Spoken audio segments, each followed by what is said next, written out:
고린도후서 7장 8절에서 11절의 말씀입니다. 고린도후서 7장 8절에서 11절의 말씀입니다.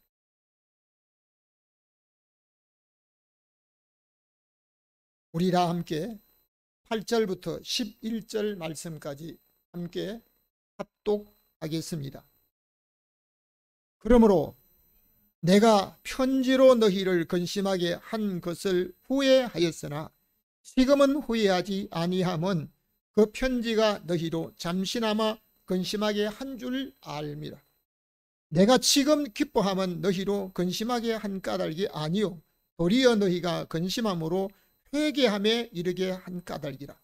너희가 하나님의 뜻대로 근심하게 된 것은 우리에게서 아무 해도 받지 않게 하려 함이라.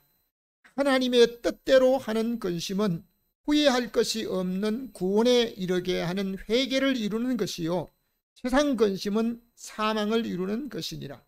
보라, 하나님의 뜻대로 하게 한 이 근심이 너희로 얼마나 간절하게 하며 얼마나 변명하게 하며 얼마나 분하게 하며 얼마나 두렵게 하며 얼마나 사모하게 하며 얼마나 열심 있게 하며 얼마나 벌하게 하였는가. 너희가 저 일에 대하여 일절 너희 자신을 깨끗함으로 나타내었느니라. 아멘. 오늘도 여러분과 여러분 모든 가족들에게 하나님의 평강이 임하시기를 주님의 이름으로 축원합니다. 만일입니다. 만일 보이는 세상만 있고 천국과 내세가 없다면 저는 이런 삶 얼마나 오늘날 자기 마음껏 놀고 싶고 또는 하고 싶고 또는 갈 곳 많고 또 얼마나 먹을 게 많이 있습니까? 만일 이 만일입니다. 만일 내세가 없고 천국이 없다면 저는 주일날 하나님 앞에 이렇게 때로는 새벽마다 때로는 저녁마다 때로는 모든 순간마다 하나님 앞에 기쁘게 살아드리려고 이런 삶. 사람이 살면서 웃을 때 마음에 즐거움만 있어서 웃는 사람은 아무도 없습니다. 잠언 성경에 보면 웃을 때에도 마음에 슬픔이 있고 즐거움 끝에도 근심이 있다고 하셨을 뿐만 아니라 마음의 즐거움은 얼굴을 빛나게 하여도 마음의 근심은 심령을 상하게 한다라고 말하고 있습니다. 그리고 마음의 즐거움은 양약이라도 심령의 근심은 뼈를 마르게 한다라고 하는데요. 성경은 이 근심에 대해서 굉장히 우리에게 유익한 것 전혀 아닌 것처럼 말씀하고 있습니다. 그런데 오늘 우리가 성경을 통해서 교동을 통해서 보신 말씀 중에는 너희는 마음에 근심하지 마. 그런데 근심하지 않고 살아가는 사람이 손들라고 하게 되면 다른 사람이 볼 때 좀 그러니까요. 왼쪽 눈만 한번 깜빡이 나는 근심이 없다 하는 사람, 두 눈 깜빡하지 마시고 왼쪽 눈만. 근심이 없는 사람은요 아무도 다 근심이 있습니다. 그런데 오늘 읽은 성경을 중심으로 해서 하나님의 근심이란 제목으로 말씀을 드리겠습니다. 우리 다 같이 한번 제목을 한번 해보겠습니다. 시작. 하나님의 근심. 이 근심은 별로 안 좋다고 하는데요. 다시 한번 제목합니다. 하나님의 근심. 이 하나님의 근심은 우리에게 무엇을 주기 때문에 하나님이 근심하시는가? 첫 번째입니다. 다 같이 후회하지 않는 편지입니다. 8절 말씀을 우리 다 같이 다시 한번 읽겠습니다. 그러므로 내가 편지로 너희에게 근심하게 한 것을 후회하였으나 지금은 후회하지 아니함은 그 편지가 너희로 잠시만 근심하게 한 줄 압니다. 아멘. 사람은 자기가 한 말이나 쓴 글에 대해서 다음에 후회하는 일들이 여러분 하루를 살고 한 주를 살고 또는 한 달과 1년을 살아왔을 때 돌아보면서 나는 지나온 내 인생살이에 내가 하고 싶었던 일, 내가 지나온 모든 일에 한 번도 나는 후회하지 않는다. 그리고 다른 사람들 보기에 참으로 아름답고 세우는 말만 했다. 그런 분이 뒤늦게 갔을 사람, 정치인도 없어요. 지식 있는 사람도 없습니다. 바울은 고린도 교인들에게 만일 우리의 장막집이 무너지면, 이 장막집은 흙으로 만들어진 것인데요, 우리 몸을 가리켜 말하고 있습니다. 이게 만일입니다. 만일 우리의 장막집이 무너지면 하나님이 손으로 짓지 아니한 영원한 집이 우리를 위해서 있다. 내세가 있다는 사실을 말씀해주고 있습니다. 그러므로 우리가 살아있을 때 자기를 기쁘게 하는 사람으로 살지 말고 주님을 기쁘게 하는 사람으로 살아가기를 당부하고 있습니다. 여러분, 어떻게 하면 나를 기쁘시게 할까? 내가 다른 사람에게 잘 보일 수 있을까? 이렇게 하지만 오늘 우리 주님의 부활을, 우리 주님의 영원한 내세를, 우리 주님의 하늘에서 부르신 그 상급을 위해 살아가는 사람들은 어떻게 하면 주님을 기쁘시게 할까 하는 사람으로 살아갑니다. 바울은 고린도 교인들에게 말합니다. 우리가 반드시 다 여기는 너희들은 이렇게 말하지 않고 바울 자신을 포함해서 우리가 다 반드시 하나님의 심판대 앞에 드러나서 각각 자기가 일한 대로 상을 받을 것이다. 그러니까 오늘 다른 사람이 보든 보지 않든 자기에게 지금 손에 유익이 있든 없든 하나님이 기뻐하시는 일들을 하면서 살아가는 모든 생활이 은혜 받은 사람들의 생활이고 고백인 줄로 믿습니다. 만일 바울은 계속해서 만일이라는 말을 단서를 붙입니다. 만일 다른 사람 보기에 미쳤다 해도 내가 주님을 위해서 미쳤다. 내가 살았어도 정신이 온전해도 주님을 위해서 온전했다고. 그러니까 오늘 자기만을 위해서 살아가는 사람은요, 그것은 제대로 살지 못한 사람이라고 말할 수 있습니다. 바울은 주님을 위해서 미치도록 살기를 원하면서 고린도 교인들에게 쓴 편지가 있는데 그 먼저 쓴 편지가 고린도 교인들이 마음에 근심이 됐다고 말합니다. 바울은 고린도 교인들을 너무 사랑합니다. 왜? 바울이 전도하여서 복음을 전해서 고린도 교인들이 그리스도인이 되었기 때문입니다. 그렇기 때문에 바울이 고린도 교인들을 너무너무 잘 알기 때문에 편지를 썼는데 이 편지가 너희에게 근심만 주기 위함이 아니라고 하면서 그 편지를 받고 고린도 교인들이 8절과 9절 말씀에 이어서 보면 그들이 그 편지를 바울의 편지를 받고 회개하였기 때문에 지금은 그 편지를 보낸 것을 후회하지 않는다. 그 편지가 잠시나마 근심이 된 것은 사실이었지만 지금은 그들에게 오히려 그 편지가 유익이 됐기 때문에 지금은 기뻐한다라고 바울이 고백하고 있습니다. 예레미야 31장 13절 말씀 읽어주시기 바랍니다. 내가 그들의 슬픔을 돌려서 즐겁게 하며 그들을 위로하여 그들의 근심으로부터 기쁨을 얻게 할 것임이라. 아멘.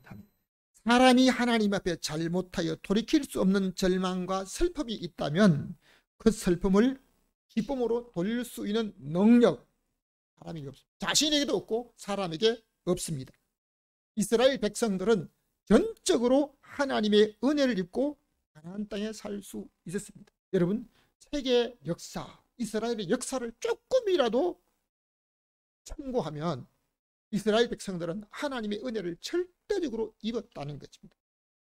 그런데 하나님의 말씀을 따라서 살지 못하고 자기 눈에 보이는 욕심을 위해 살다가 결국 나라가 망하고 적국의 포로가 되어서 수십 년을 살게 되었습니다. 근데 그 포로 생활 속에 고생과 고통을 받으면서 그들이 하나님 앞에 우리가 잘못 살았구나 회개하게 되었는데, 하나님께서 그들의 고통과 그 고민, 슬픔으로 인해서 회개한 그 모습을 보시고 우리 하나님께서 그 슬픔과 고통에서 그들을 기쁘게 해주실 것이라고 말씀하고 있습니다. 이것은 이스라엘 백성들에게만 고통과 슬픔으로 있는 그것을 기쁨으로 돌려주는 것이 아니라 오늘 이 말씀을 듣고 예배하는 모든 성도들에게 이 말씀이 그대로 이루어지기를 주님의 이름으로 축원합니다. 전도서 7장 3절 말씀을 읽어주시기 바랍니다. 슬픔이 웃음으로 나음은 얼굴에 근심하는 것이 마음에 유익하기 때문이니라.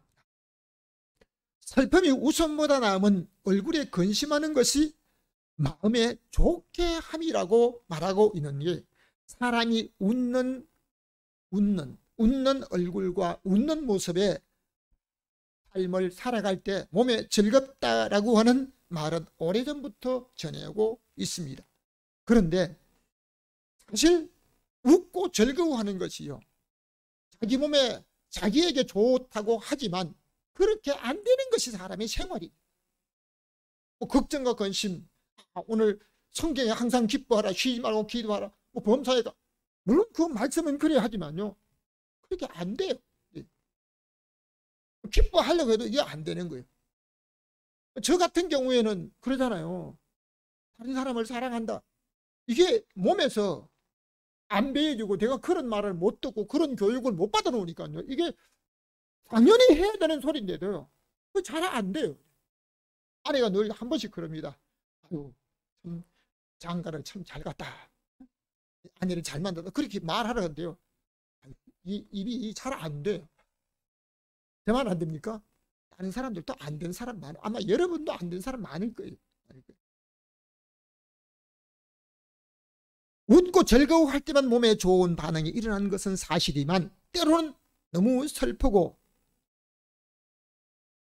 고민스러운 일이 있을 때, 가슴을 치는 아픔이 있을 때, 그때는요 웃고 즐거워할 수가 없어요. 웃고 즐거워할.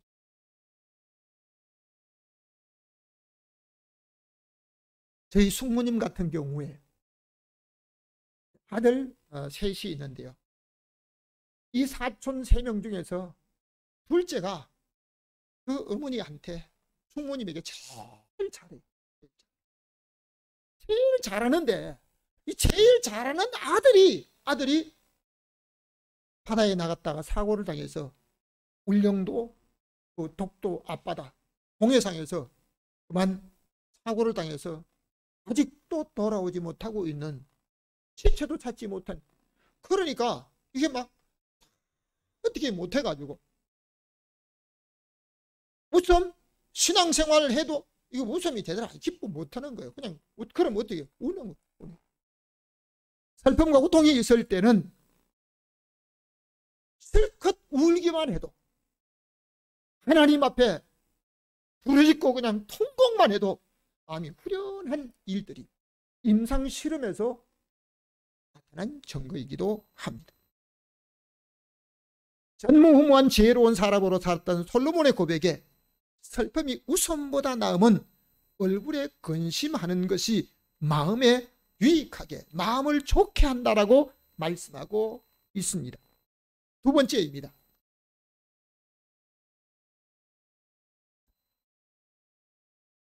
다 같이 하나님의 뜻대로 근심합니다. 이 근심도 자기 어떤 일로 근심하지 말고 하나님의 뜻대로 근심합니다. 10절 말씀을 다 같이 읽겠습니다. 하나님의 뜻대로 하는 근심은 후회할 것이 없는 회개를 이룬 구원에 이르게 하는 것이요, 세상 근심은 사망을 이루는 것이니라. 아멘. 이 근심이라는 것을 사진에 찾아보면 괴롭게 애쓰는 마음을 놓이지 않아서 속을 태우는 것이라고 말하고 있습니다. 세상 어느 가정이나 어떤 사람에게도 전부 근심거리가 다 있습니다. 474장 찬송에 보면 이 세상에 근심된 일이 많고, 세상에 근심된 일이 너무너무 많다는 겁니다. 그리고 죽을 일이 그렇게 가까이 있어. 다윗이 고백한 것처럼 나와 사망 사이는요, 멀리 10m, 20m 멀리 떨어지는 게 아니고 딱 한 걸음뿐이라. 세상의 근심이 너무너무 많이 있을 뿐만 아니라 죽을 일도 우리 곁에 가까이 있다라고 찬송하고 있습니다. 예수님께서 공생애 때 너희는 마음에 근심하지 말라. 하나님을 믿으니 또 나를 믿으라 하셨습니다. 사람들이 하는 모든 근심은 세상적으로 한마디로 말하면 썩을 것을 위해서 내가 앞으로 어떻게 살까? 지금 내가 저축해놓은 거 없고, 지금 내게 누가 나라에서 정부에서 어떤 보장으로 노후에 이렇게 해준다고 없는데 노후에 어떻게 살까? 여러분, 이 근심하는 것들을 보면 무엇을 먹을 것이며, 아니면 어떤 옷을 입고, 아니면 어떻게 살까? 여러분, 대개 앞으로 있는 일들을 땡겨서 걱정하는 거예요. 한마디로 말하면 뭐예요? 가불해가지고 한다니, 가불해가지고. 지금 때가 되어서 줘야 될 그때도 하나님이 때를 따라 주시는 게 있는데요, 우리는 미리. 요즘 그러니까 어떻게 합니까? 장사하는, 사업하는 분들은요, 한겨울에 여름 더위를 위해서 시원한 에어컨을 설치하면 값을 좀 짭니다. 그래, 한겨울에 에어컨 설치하는 사람이 있어요. 그리고 아직 가을 김장철도 되지 않았습니다. 겨울이 안 됐습니다. 아이고, 금년엔 뭐가 어떻게 해가지고 고추값이 비싸든지 뭐 배추값이 어떻고 하면 미리 앞으로 있을 이 일을요, 몇 달 후에 이 일을 땡겨가지고 걱정해요. 안 해도 될 문제예요. 여러분, 오늘 우리가 살아가면서 하루하루 하나님의 은혜로 살아가는 일들 수없이 많이 있는데, 앞으로 살 것을 위해서 자기에게 다가오지도 않는 일을 미리 아주 몇 달도 아니요, 아주 10년 이후에 다가올 그 일까지 땡겨가지고 미리 걱정해요. 세상 근심은 결국 사망을 이루는 것이라고 하셨습니다. 저와 여러분은 어떻게 나로 인하여 다른 사람이 살 수 있을까? 다른 사람에게 유익이 될까? 이러한 근심을 한번 해보고 살은 적이 얼마나 있습니까? 여러분의 근심 중에서 내가 하나님의 기쁨을 위해서, 내가 다른 사람의 유익을 위해서, 또는 다른 사람의 도움을 위해서 어떻게 할 수 있을까? 그런 근심을 얼마나 하고 있습니다. 아마 모르게 돼도 전혀 없는 사람도 있을 것입니다. 바울은 고린도 교인들이 바울이 보낸 편지로 인해서 회개하게 되었기에 바울이 지금 기뻐하고 있다 그랬습니다. 세상 근심은 사망을 이루는 것이지만 하나님의 뜻대로 하는 근심은 후회할 것이 없다는 겁니다. 그러니까 오늘 우리가 세상적으로 말하면 근심을 하면 안 됩니다. 그런데 하나님의 뜻대로 근심이 되는 것은, 우리 하나님이 기뻐하시는 근심은 많이 하라는 것입니다. 예레미야 애가 3장 33절을 읽어주시기 바랍니다. 예레미야 애가 3장 33절. 주께서 인생으로 고생하게 하시며 근심하심은 본심이 아니시로다. 아멘. 우리 하나님의 본심은 뭐냐? 사람으로 고생하면서 근심하게 하는 것이 하나님의 본심이 아니라는 거예요. 이스라엘 백성들 전부 자기 욕심에 따라서 하나님 앞에 그릇된 모습을 살았던 거예요. 하나님께서 믿음으로 살아가는 성도들이 때로는 고난과 고통이 있으나 그로 인해서 결국 축복으로 이어지기 때문에 그것이 기쁨이라고 한 말입니다. 뿐만 아니라 우리 하나님께서는 인생으로 고생하면서 근심하는 것이 하나님의 본 마음이 아니라고 하는 사실을 깨달으시기를 주님의 이름으로 축원합니다. 이스라엘 백성들이 애굽에서 고생과 하면서 어려웠던 모든 일들로 인해서 그들은 애굽 사람에게 자기들이 원하는 금과 은 폐물들을 다 얻을 수가 있었습니다. 다윗도 고난받기 전에는 하나님의 은혜를 몰랐는데 고난을 받고 나서 하나님의 율례를 배우게 됐기 때문에 고난이 자기에게 또 오히려 유익했다고 하는 것입니다. 사람이 결혼하여서 자녀를 얻는데 그냥 아무런 통정도 고통도 고민도 없이 그냥 얻습니까? 우리 교회 소년 동안 반주하던 이 가은 지난주간에 딸을 얻었거든요. 지난주에 딸을 얻었어요. 그냥 얻어요? 아니야. 아이고 아파. 아파. 어디까지 아파야 돼요? 하늘이 노래. 어떤 분이 그러죠? 아이고 아직도 하늘이 파래. 여러분 그냥 얻는 겁니까? 사람이 태어나기 전에 여인이 잉태해서 만삭이 되어서 해산할 때가 되면 근심하게 되지만 해산한 이후에는 자식을 얻고 사람 난 것으로 인해서 기뻐하기 때문에 지난날에 그 해산할 때 고통은 다 잊어버린다는 거예요. 심지어 어떤 분은 그럽니다.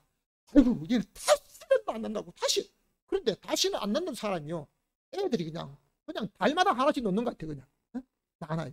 요즘은 그렇게 많지 않지만 여러분 오늘 우리 하나님께서 성경은 말합니다. 하나님의 뜻대로 하는 근심은 우리 하나님께서 그들의 장래, 그들에게 유익이 되기 때문에, 소망이 되기 때문에 하나님의 뜻대로 근심을 하라고 말씀하고 있습니다. 세 번째입니다. 세 번째, 근심이 간절히 사모하게 합니다. 다시 한번 근심이 간절하게 사모합니다. 11절 말씀을 우리 다 같이 읽겠습니다.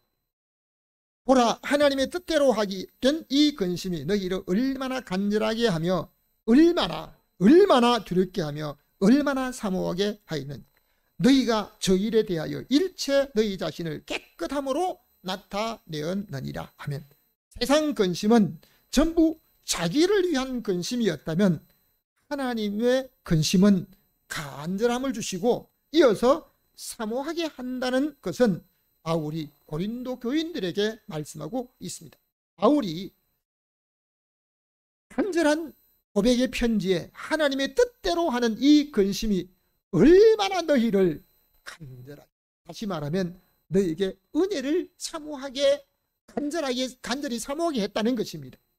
그리고 하나님의 뜻대로 하는 근심이 아니었다면 그들에게 사모함이 있을 수가 없다는 것. 세상에 보이는 것, 자기에게 유익되는 것, 이것이 오늘 내가 살아간 삶의 목적입니까? 하나님의 영광을 위하고 다른 사람을 위해서 사모함이 있어야 하는데 오늘 우리는 전부 자기를 위한, 자기의 만족과 기쁨을 위한 삶을 살아가고 있습니다.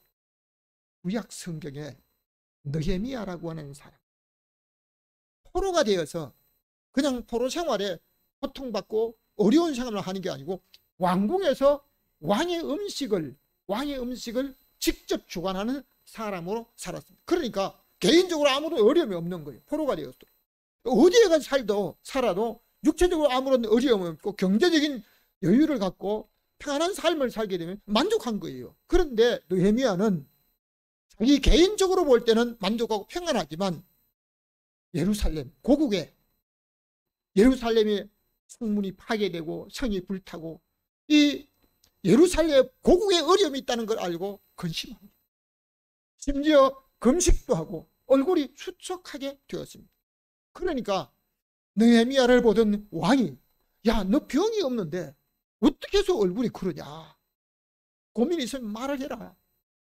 느헤미야가 왕에게 얘기합니다. 나는 내 개인의 일 때문에, 오늘 내 가정의 일 때문이 아니라 고국의 이런 일 때문에 고민합니다. 할 수만 있다면 나를 보내서 그 청을 충분하고 회복할 수 있도록 해달라고 요청합니다. 그러니까 느헤미야에게 왕이 모든 걸 다 제공해 줬습니다.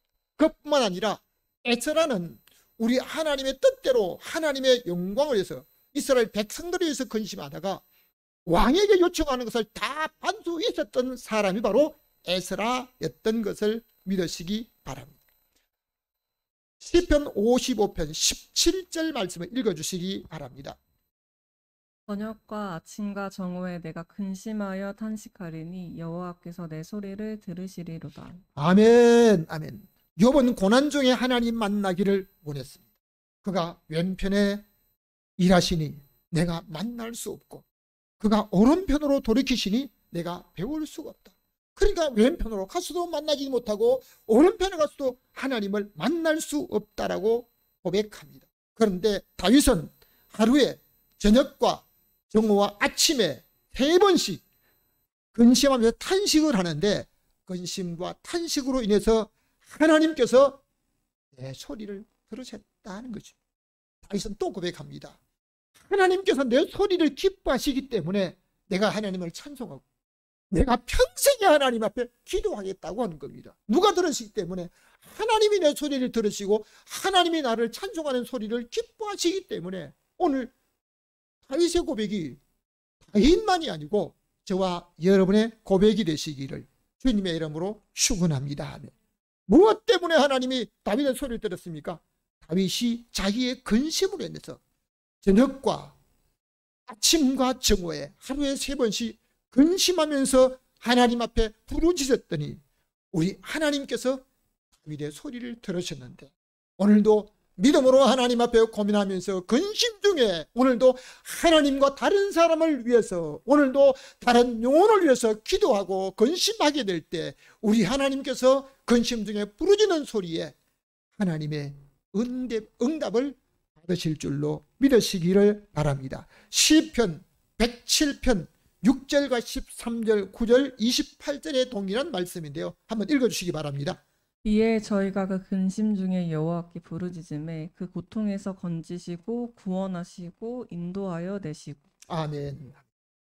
다윗의 고백으로 저희가 그 근심 중에 여호와께 부르짖게 되었고, 그 근심으로 부르짖는 소리를 들으신 하나님께서 그 고통에서 건져주시고 다시 그 고통에서 구원해 주시고 다시 또 구원해 주실 뿐만 아니라 하나님께서 그들을 인도하여 내셨다는 사실을 믿으시면 아멘.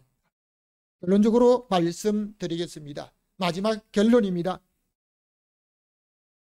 다 같이 하나님의 근심은 구원을 이룹니다. 다 같이 다시 한번 하나님의 근심은 구원을 이룹니다. 10절 말씀을 다 같이 다시 읽겠습니다.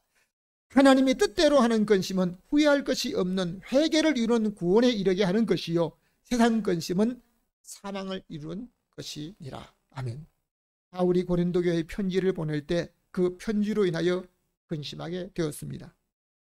그 편지로 인하여 고린도 교인들이 근심하였지만 회개를 이루었기에 바울은 나중에 오히려 그 편지로 인해서 기뻐한다라고 했습니다. 그리고 하나님의 근심은 후회할 것이 없는 구원을 이루는 것이기 때문에 구원에 이루는 역사가 있다는 것입니다. 세상 근심은 아무리 좋은 근심이라고 해도 영원한 만족을 줄 수가 없습니다. 결국은 사망에 이루는 것뿐이라는 겁니다. 그러니까 오늘 나를 위해서 어떻게 장식하고 어떻게 아름답게 하고 다른 사람에게 이런 어떤 부분들은 전부 다 썩어질 것, 세상 근심들. 그러므로 하나님의 은혜를 입은 고린도 교인들은 하나님의 뜻대로 하는 근심을 하여서 후회할 것이 없는 그들도 회개를 이루고 그들로 인해서 다른 사람들에게 회개를 이루어 구원의 역사를 이루는 것을 바울은 간절히 소원하고 있는 줄로 믿습니다. 이것은 고린도 교인들뿐만 아니라 오늘 이 말씀을 받으시는 저와 여러분도 세상 근심으로 사망을 이루는 사람으로 살지 말고 정말 후회할 것이 없는 하나님의 근심으로 날마다 구원의 역사를 이루어가는 저와 여러분의 삶이 되시기를 주님의 이름으로 축원합니다. 아멘. 우리는 하루하루를 살아가면서 뭐라고 그럽니까? 내일 일은 난 몰라요. 하루하루 살아요. 여러분, 이 찬송 가사만 지은 사람만 아니고 오늘 저와 여러분도 내일에 다가올 일 전혀 모릅니다. 오늘을 살아갈 때 하나님 아버지 오늘 내게 우리 하나님의 영광과 다른 사람을 구원하게 하시는 하나님의 뜻, 나로 인하여 내 말 잘 못합니다. 나는 지식이 없습니다. 은혜가 충만하지 못합니다. 그러나 나로 인해서 다른 사람을 구원할 수 있는 일들을 이루게 하여 주옵소서. 여러분, 이런 근심은 날마다 많이 하시면서 우리 하나님이 저와 여러분을 통해서 가장 약하고 천한 것들을 택하셔서 세상에 지혜 있고 부한 자들을 부끄럽게 하시는 하나님의 역사가 오늘 이 말씀을 받고 하나님의 뜻대로 하는 근심으로 인하여 서로 또 다른 생명을 구원하기 원하는 모든 성도들에게 날마다 하나님의 은혜로 충만하시기를 주님의 이름으로 축원합니다. 그러므로 하나님의 뜻대로 하는 근심이 더 많은 근심을 하셔서 하나님께서 구원하시기 원하시는 그 구원을 여러분 가족과 여러분이 만나는 모든 사람과 다른 사람을 구원하게 하시는 이 놀라운 일들이 여러분의 곁에서 여러분의 이름으로 여러분의 몸으로 여러분이 이루어가는 믿음의 사람으로 살아가시기를 주님의 이름으로 축원합니다. 지금도 살아계셔서 영원한 소망을 주시는 전능하신 하나님 아버지, 이 세상에는 근심된 일이 많고 날마다 죽을 일이 쌓여 있지만 사망이 우리 사이에서 한 걸음밖에 멀지 않는 가까운 곳에 있을지라도 오늘 우리는 하나님의 뜻대로 하는 근심을 함으로 말미암아 우리 하나님 앞에 그릇되게 살아온 것 회개하고 나로 인하여 다른 사람이 회개하면서 구원을 이루어가는 이 놀라운 일들을 우리로 말미암아 이루어갈 수 있도록 은혜를 더하여 주옵소서. 그리하여서 하나님 앞에 이 세상 장수로 끝나지 않고 영원한 내세 소망으로 영원한 천국에서 영생을 누리는 사람으로 온 가족과 우리를 만난 믿음의 모든 사람들로 살 수 있도록 성령으로 이끌어 주옵소서. 우리에게 날마다 기대하시고 우리의 영원한 소망이 되시는 예수 그리스도 이름으로 기도하옵나이다.